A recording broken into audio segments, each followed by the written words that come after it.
I just loved this conversation with Sondra Primeaux, not just because of her amazing voice and her Texan accent, which I just absolutely love, and I know you will too, but because she really learned how to use creativity in her recovery to help her really get closer to who she really is and to be able to live her life on her terms. So I don't think you're going to want to miss this conversation with Sondra Primeaux. Here, we want to show you what's possible in the world of sobriety. We introduce you to the various tools, programs, and resources available, because there are way more options than you may even realize. We want you to find the one that works for you. And we do it through people who share their pathway to recovery and will help you find your path to freedom. Because getting sober can feel hard enough. You don't have to do it alone.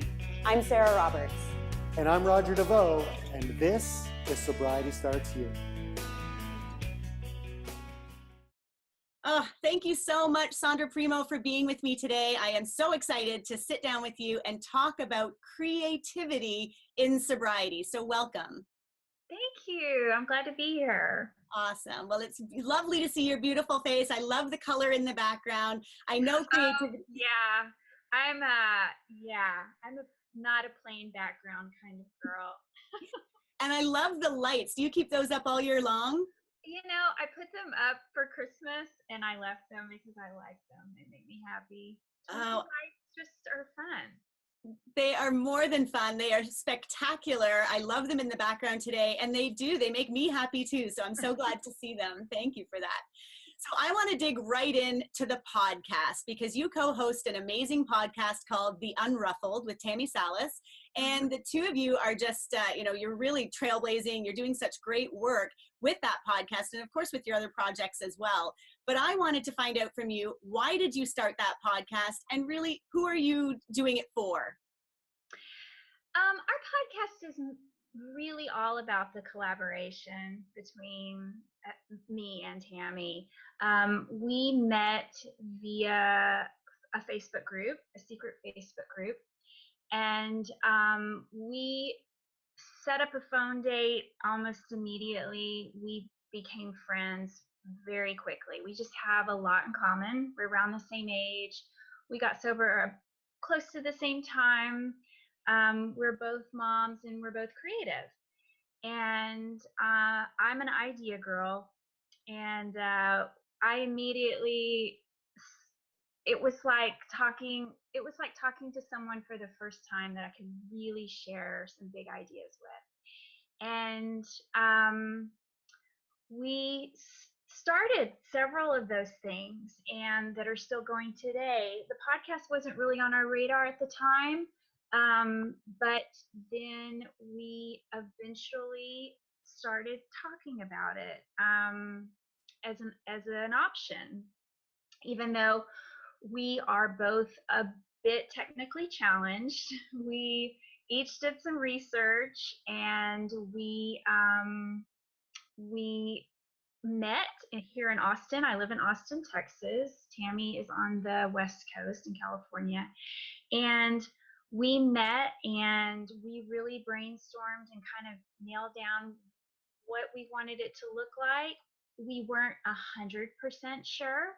Some things have actually evolved since we first started it. But sometimes that's just how you got to start things before you're quite ready.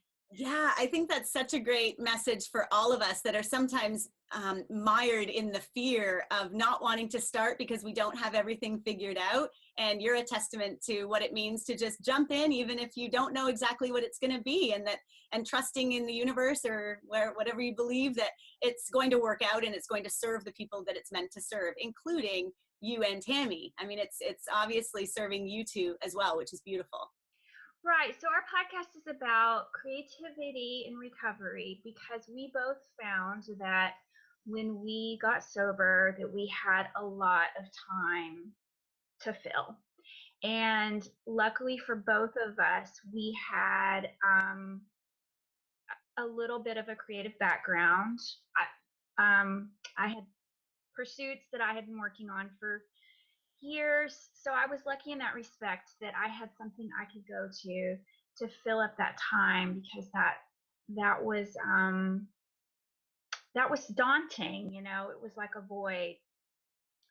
And so I had started a website called the Unruffled, which is what the podcast is named after. And it was about the same thing. And so we knew that that's what we wanted the podcast to be about. And just sharing our own experiences. And then eventually we started having guests, and we book guests that do some kind of creative work, which we think everyone's creative, but that do some kind of creative work. And we love to highlight the work that other people in recovery are doing creatively.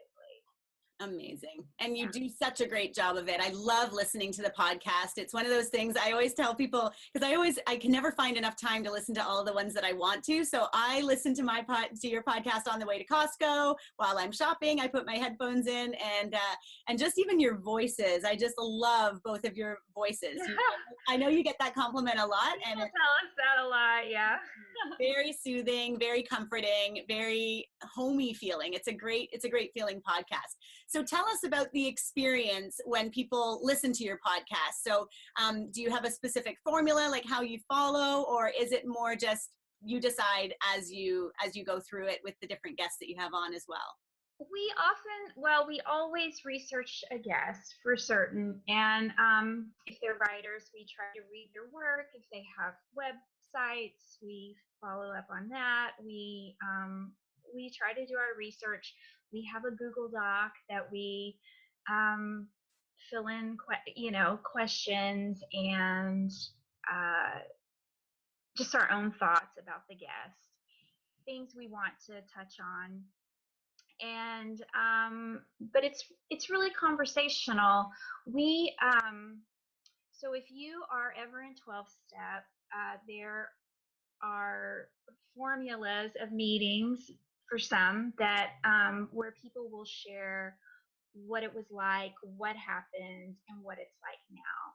So if you take that formula, we of course want to hear what it was like, because that's important. We need that part, because we wouldn't be where we are now without that part. But we try not to spend our entire podcast interview on that part. We're more interested in what's happening now. Mm-hmm. And we hope that these stories and just the stories of transformation, we hope that inspires our listeners to see what's possible. That's such a great point about it inspiring your listeners to see what's possible, because that's what it's all about, right? Connecting with people through the power of the internet, where it doesn't matter where we are in the world, we can know that we're not alone. And I love the emphasis on creativity. So I would love to get your story. So why don't we just go ahead and dig into your story, and then I know that organically your experience with creativity and how that really helped in your recovery will come through that story. So would you mind sharing with people today how, your story, starting from childhood, and then you can work all the way up to wherever you want, and you can shape this story however you like. Sure. I didn't really drink alcohol until college.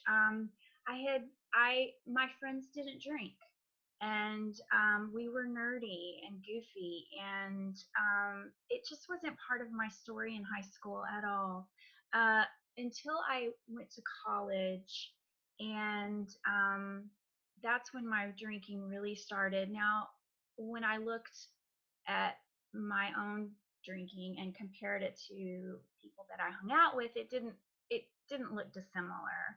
There was a lot of binging. There was a lot of concerts and parties, and it, like I said, it didn't look different. But I never had an off switch, never. And blackouts were a big part of my story from early on. But again, I didn't think that there was anything not normal about that. I thought everybody blacked out. And but like you hear with anyone's recovery story, alcoholism, if you want to call it an ism, is progressive. And if you keep going, it just gets worse. And I always had creative pursuits, probably from the time I was mostly from the time I was in college. I became a photographer. I went back to school for photography in my 20s. I have been a seamstress for a really long time as well. But because drinking the way I drank, really, whether I wanted to admit it or not, was a priority, and everything else took a back seat to that. Yeah. And so I, I got married. I had a baby. I got divorced. I got married again, had another baby. Lots of life happened during my drinking career. But I never could, I always felt stuck. And I knew what it was. I knew why I was stuck. But I didn't want to look at that. I knew it was the alcohol, but I didn't want to look at it. I was in such denial. And I hit many bottoms, things that felt like bottoms. And I would wake up and say, I'm never drinking again. But I never ever took the actions towards I never made real progress in sobriety. And it wasn't until, so I didn't get sober until I was 45. And it was the night before, was not too extraordinary, but again, I had broken promises to myself. And like you hear all the time, I was sick and tired of being sick and tired. And for whatever reason, on July 13th, 2014, I woke up and just said, I don't know how I'm going to do this, but I cannot do this anymore. And that was my day one. Now, and that one has stuck. Now, I don't have an exceptional story. Again, I tried many times to keep alcohol in my life, through moderation or taking breaks. I just couldn't imagine a life without it. But it was until that day, and I actually had made a deal with myself that I was going to stay sober for a year. And about 3 months in, I changed my mind because I felt myself coming back for the first time. The self that I felt before alcohol took over my life. And I knew that I was going to keep going and keep doing whatever it took to stay sober. Wow. And so for me, that included eventually going to 12-step, doing the 12 steps, making a sober network community, having a program, and just having many, many tools. Including creativity, right? So yeah, keep going. Yeah, I love it. Yeah. So I guess that's it. I love being sober. I don't even know. It's, I can't say that every day I'm rocketed to the fourth dimension or whatever that line, there's a line in the big book that says that. I can't say that that's my story every day, of course. It's simple, but it's certainly not easy. It's a lot of hard work, but I I took drinking off the table. And that's what I finally had to do. It's just no longer an option for me. I love that you said how much you love being sober, because I know that a lot of people that are watching this video or listening to it are just getting started, or just even thinking about maybe not drinking today, or maybe trying to give it a shot, maybe for a week, or, you know, like you said, maybe for a year, going to go 1 year, a couple of months without it. And to hear other people's stories that seem so, that, you know, of people that seem so healthy and whole and happy to be in recovery, it's inspiring. It helps people to know that this is not a life of sacrifice and deprivation and, you know, doom and gloom, and we can never have any more fun. It's actually the complete opposite. We get to really live in recovery. And I know that, obviously, I know you feel that way, that it's truly living vibrantly with all the colors, nothing's dulled down, nothing's muted. It's all bright and beautiful. And again, that doesn't mean that we, every single day, it's rockets and whistles and unicorns. Like, that's ridiculous. We still have to deal with real life. But the greatest thing is that we deal with real life, we work through the issues and the challenges, and then we get to move on and continue to enjoy our lives. Whereas I know for me, when I was a drinker, I just kept on, you know, delaying the work of getting through the issues that I needed to challenge myself to work on. I just kept avoiding until finally I had to look at that. So I love that you've used, you know, your creative outlets to help you in sobriety. But I wanted to ask one question, and you can choose not to answer, but I'm wondering about your pregnancies. Did you quit drinking during your pregnancies? I did. And in fact, I've talked about this before on the podcast, but both pregnancies was almost like a relief. Like, oh, I don't have to drink now. And I don't have to make up excuses, and I don't have to figure it out. I just don't have to drink. Wow. That speaks to the pressure of society, doesn't it? I know Annie Grace, she talks about alcohol being the only drug we have to justify not taking. And it's almost like when you're pregnant, you have that, people are like, oh, okay. They leave you alone, right. Fascinating. Yeah. So it was a big relief, but because all of those underlying things, you know, drinking is but a symptom, and it's a coping mechanism. It's a thing that we use to cope, and we use it for a reason, because it works. So of course, after I had both babies, all that stuff that I had not worked on was all still there.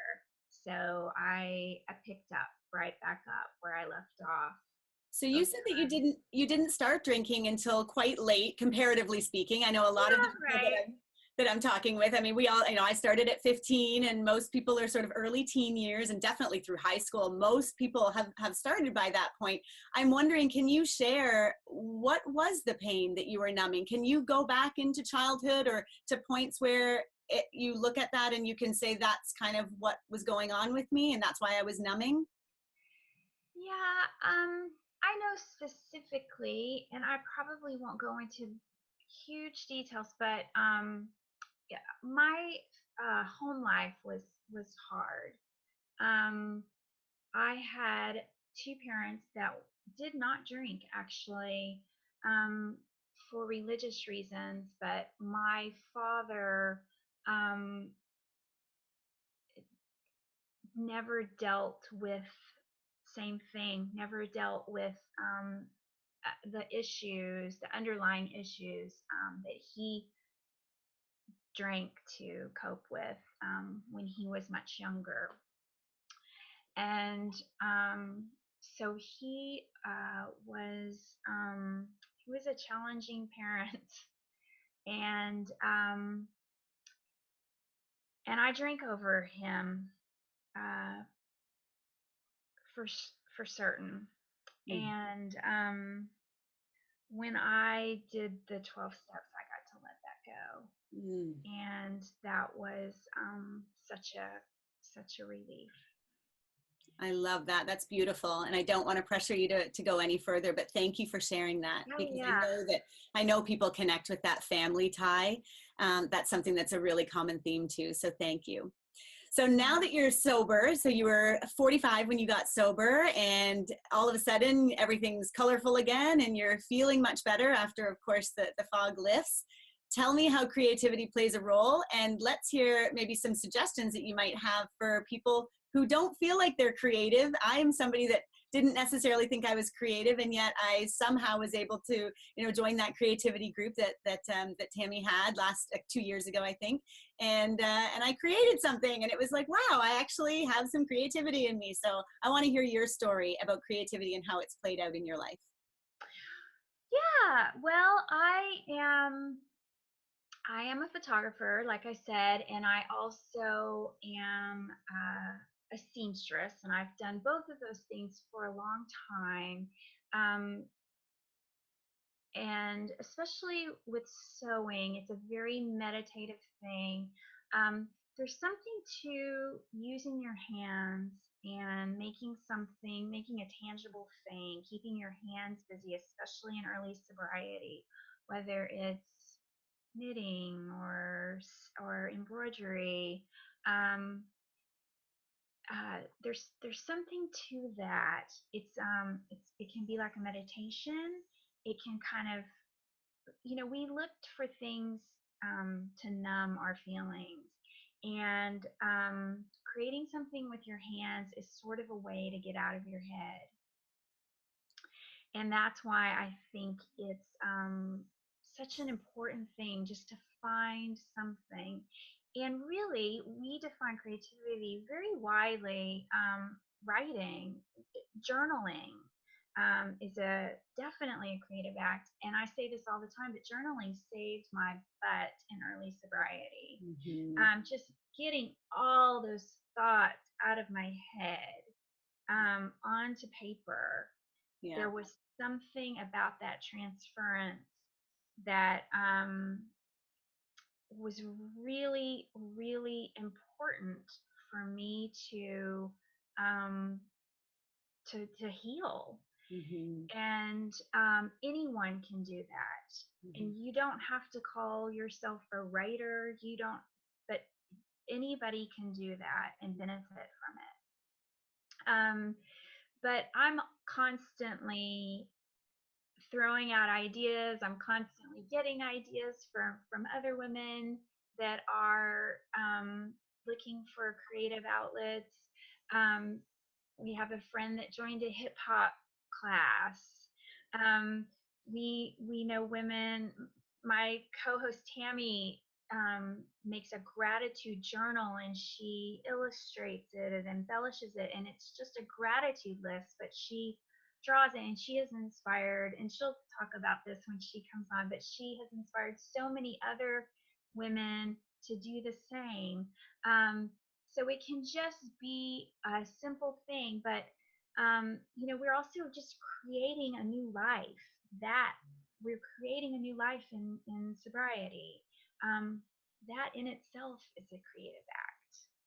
What a beautiful thing to say. I love that, because I think that so many of us often, especially again in early sobriety or even not, we just sometimes think that we're getting through and we're just doing what we need to do to not drink and to try to live a decent life. But thinking about it more as like we're designing these creative, beautiful lives for ourselves, that's really powerful. I think that's an important point to make, that we really do get that chance, especially when we are clear-minded, when we don't have that drug dragging us down and stripping us of all of that creativity. We really can uncover things that we didn't even know were there. And I love that that's what you really help people to find in the work that you do, both listening to people with their creative messages in the podcast and also the other work that you do. And I know you also have an amazing journal that you created, a daily journal with prompts.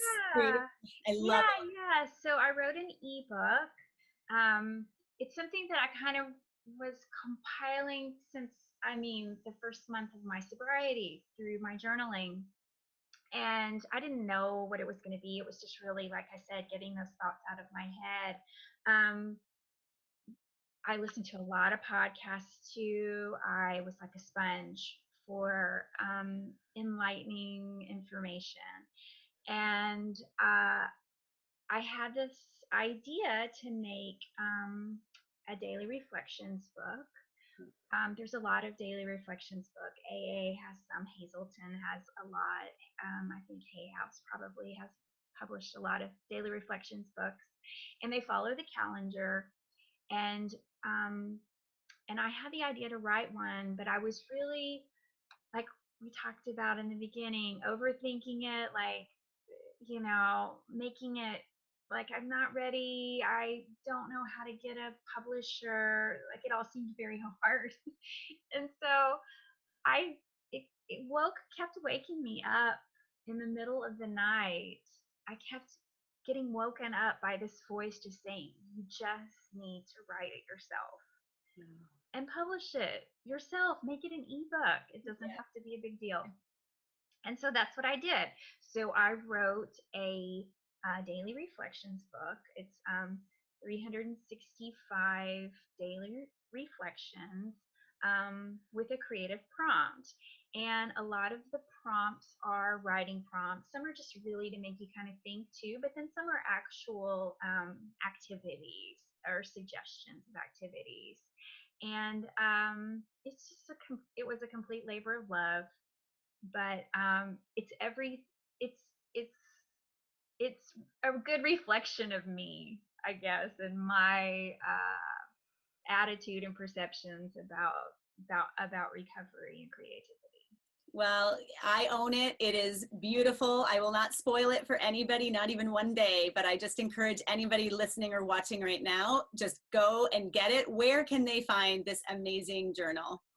They can find it in my marketplace at theunruffled.com. There are some tabs at the top, and there's a marketplace tab there, and you can buy the book there. It's right now it's $12. It's $12. Every once in a while I'll put it on sale for $1.99, but it's $12, and it's your digital download. Oh my gosh, less than, a cappuccino or two in the week. And you can have this 365-day journal. I encourage anybody watching right now, just don't think about it. Don't overthink it. Don't overthink what Sondra was saying, that she was overthinking doing it. What you've created is absolutely spectacular. I love it. And I love it. And I want everyone watching right now. It's $12. Go get it. It's just not even an option. It really does spur not just creativity, but like Sondra was saying, like you were saying, I mean, oh my gosh, just being able to kind of take a moment to go inward and to pause and reflect, and then use your prompt to kind of advance the ball. I love that every day kind of makes me feel like I'm advancing, but I sometimes also flip to, because I didn't buy it on January 1st. So I almost flip to the date where it is now. And I'll look at that one and I'll decide if I'm going to do that, or if I might just open the book. And I sometimes think that whatever page I open it to, like that's the one you need to, that's the one you needed for the day. And that's what I say. That's what I say in the introduction too. There's no rules. You don't have to follow it every day. You can put it down, pick it up. And if you don't like the day you land on, just like you said, pick another day. Yeah, there are 365. There are lots of options. Yeah, exactly. So Sondra, can you tell us, what are your favorite ways of being creative in your life? I know you're a photographer and a seamstress. Are those your two absolute favorite ways, or are there others that you use too? They are my favorite things to do, but I'll tell you, what I really have grown into this past, I would say, 6 months, is trying to find ways to combine all of the things I love. And that is big picture thinking, and those are the things we get to do when we're sober and when we have clarity. But that's really fun to kind of challenge myself, sort of think outside my own creative box and find ways that I can combine all my talents and all the things that I love, the places where I think I shine, my strengths. And so currently those are my favorite things to do right now. And of course, helping women in recovery is very important to me. It's huge, and you're doing such an amazing job of it. I love thinking about you just, sitting and imagining and dreaming, and you're so right. We have those opportunities when we're sober. When we're so busy drinking, our brains are not creative. They're not thinking about ways to expand. They are just, deteriorating in so many ways. So I just love being sober with you in this creative space of the world, and I'm so grateful that you spent some time with me today. I really appreciate you being here. I want people to know exactly how they can find you. Where can they go? I know that your website, so I want to talk about the website and the podcast site. So go for it. Tell us where we can reach out and find you. Okay. So again, my site is theunruffled.com. There is the Unruffled podcast tab is there.